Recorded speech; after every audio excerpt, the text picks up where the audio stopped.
It's kind of the opposite is also true. If you don't do a whole lot for the other kinds of education, but you defund public education in the sense of cutting the waste and humbling what it is all about.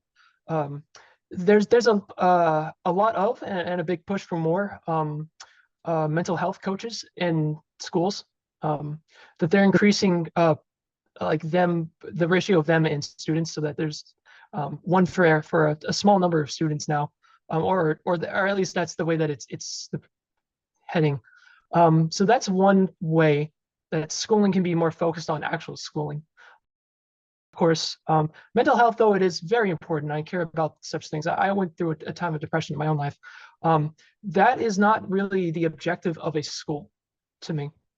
And also, I think there needs to be less uniformity.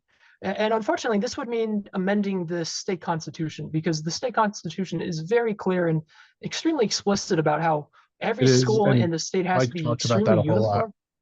Yeah, Keep going, not to interrupt. like it has to be like exactly the same. And I just think that's the wrong approach.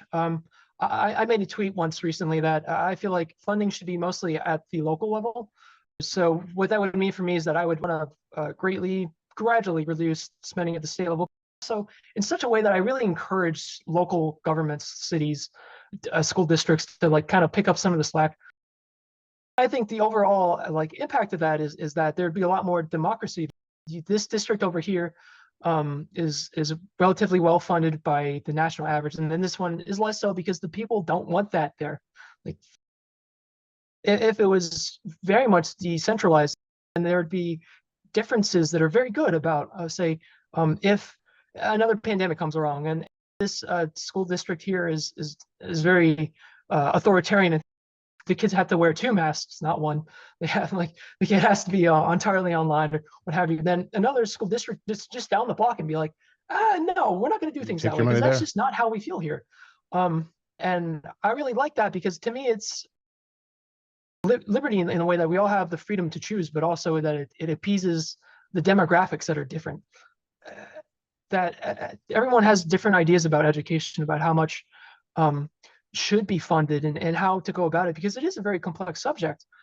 And if you're a voter, you must be rather anxious to hear people like myself and especially Democrats and Republicans like talk when they take power, where everything's going to be different. We're going to do this and that, and when we need more religion in schools, or we need no religion in schools, whatever it is, it would for me personally, like when I was a voter, it'd be a sigh of relief. It's like, oh, okay, so it's more my community. I can go to my neighbors and we can have a chat about it, instead of some bigwig far away from me is making all the choices about what my kids will learn and experience and what their formative years will be like.